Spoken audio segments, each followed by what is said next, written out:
திண்டுக்கல் மாவட்டம் ஒட்டன்சத்திரம் காய்கறி சந்தையில் 1 கிலோ தக்காளி விலை 2 முதல் 5 ரூபாய் வரை பெரும் வீழ்ச்சியை கண்டுள்ளது.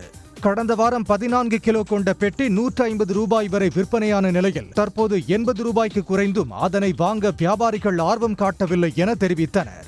தக்காளி சாகுபடி செய்யப்படும் அந்தந்த பகுதிகளிலேயே வியாபாரிகள் கொள்முதல் செய்வதாலும் மக்களின் தக்காளி தேவை பூர்த்தியாவதாலும் சந்தையில் வணிகம் குறைந்ததாக தெரிவித்தனர். தக்காளி லோக்கல் எல்லா ஊரும் தமிழ்நாடு எங்க ஃபுல்லா லோக்கல் தேவைக்கு வரனால இங்க வாங்குறதுக்கு வியாபாரி இல்லை. பெட்டி 30 ரூபாயிலிருந்து 80 ரூபா வரைக்கும் விற்கிது. இங்க அந்த 80 ரூபாய்க்கும் 30 ரூபா 40 ரூபா 50 ரூபாய்க்கு வாங்குறது கூட வர்றதில்லை. கள்ளக்குறிச்சி நகர பகுதியில் புதிய பேருந்து நிலையம் அமைக்கப்படும் என தமிழ்நாடு அரசு அறிவித்துள்ளதை வரவேற்கும் விதமாக இனிப்பு வழங்கியும் பட்டாசு வெடித்தும் அப்பகுதி மக்கள் கொண்டாடினர். 25 ஆண்டுகால கோரிக்கையை நிறைவேற்றியது பெரும் மகிழ்ச்சி என பொதுமக்கள் அரசுக்கு நன்றி தெரிவித்தனர். மக்கள் ரொம்ப நாளாவே ஒரு 25 ஆண்டு காலமாகவே கேட்டுட்டு இருக்காங்க, எங்களுக்கு புது பஸ் நிலையம் வேணும் அப்படின்ற மாதிரி மக்கள் வணிகர்கள் எல்லாருமே சேர்ந்து தான் கேட்டோம். அது இன்னைக்கு அறிவிச்சிருக்கிறது எங்களுக்கு எல்லாம் மிக்க மகிழ்ச்சி, ரொம்ப மகிழ்ச்சி. ஓட்டுநர் மற்றும் நடத்துனர் என 2 உரிமம் வைத்திருப்பவர்கள் மட்டுமே மாநகர போக்குவரத்து கழகத்தில் பணியாற்ற பதிவு செய்ய முடியும் என்ற அரசாணையை ரத்து செய்ய கோரி தற்காலிக ஓட்டுநர் மற்றும் நடத்துனர்கள் அரசை வலியுறுத்தியுள்ளனர். தயவு கூர்ந்து எங்களுடைய வாழ்வாதாரத்தை எண்ணி தயவு கூர்ந்து இதை பரிசீலனை பண்ணணும்.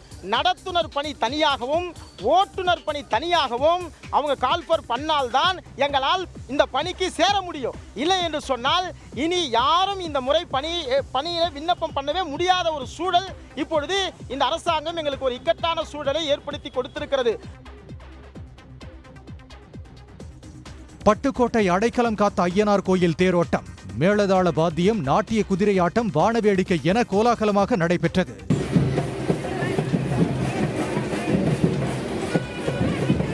அடைக்கலம் காத்த ஐயனார் திருக்கோவிலின் கோலாகல திருவிழாவின் முக்கிய நிகழ்வான திருத்தேரோட்ட நிகழ்ச்சி கடந்த 17ஆம் தேதி தொடங்கிய பங்குனி திருவிழாவின் முக்கிய நிகழ்வான தேரோட்டத்தில் சிறப்பு அலங்காரத்தில் காட்சியளித்த ஐயனாரை ஆயிரக்கணக்கான பக்தர்கள் வழிபட்டனர். திருச்சி திருவெள்ளரை பெருமாள் கோயில் பங்குனி தேரோட்ட திருவிழாவில் ஆயிரக்கணக்கான பக்தர்கள் பங்கேற்று தரிசித்தனர். கடந்த 17ஆம் தேதி கொடியேற்றத்துடன் தொடங்கிய பங்குனி திருவிழாவின் முக்கிய நிகழ்வான தேரோட்ட விழா மிக விமர்சையாக நடைபெற்றது. இதில் பங்கேற்ற பக்தர்கள் தேரை வடம் பிடித்து இழுத்துச் சென்றும் நேர்த்திக்கடன் செலுத்தியும் பெருமாளை வழிபட்டனர்.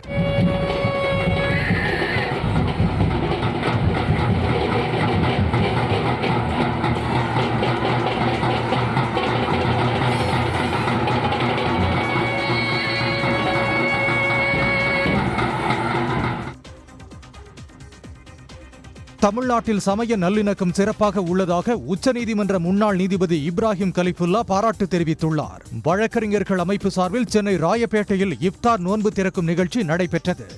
இந்த நிகழ்ச்சியில் பங்கேற்று பேசிய உச்சநீதிமன்ற முன்னாள் நீதிபதி இப்ராஹிம் கலிஃபுல்லா தமிழ்நாட்டில் இஸ்லாமியர்கள் இந்துக்கள் இடையேயான மத நல்லிணக்கம் சிறப்பாக இருப்பதாக தெரிவித்தார்.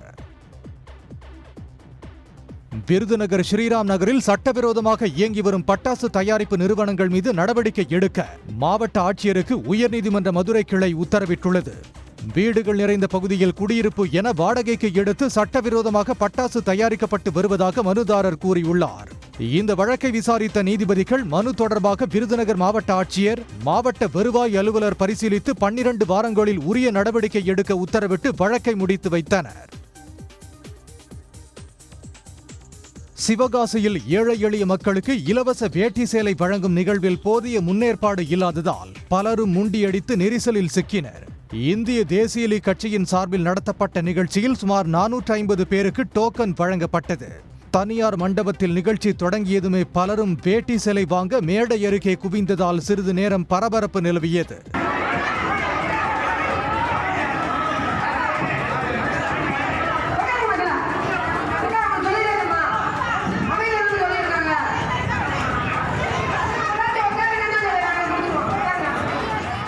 பின்னர் நிலைமையை கட்டுப்படுத்திய போலீசார் அனைவரையும் வரிசையாக வரவழைத்து வேட்டி சேலை வழங்கினர். திருவாரூர் மாவட்டம் கோரையாற்றின் இடது கரையில் பிரியும் பைங்காட்டூர் பொன்னுகொண்டான் வாய்க்காலின் பாசன தலைப்பு மதகு சீரமைக்க தமிழ்நாடு அரசு 1,25,00,000 ரூபாய் நிதி ஒதுக்கியுள்ளது.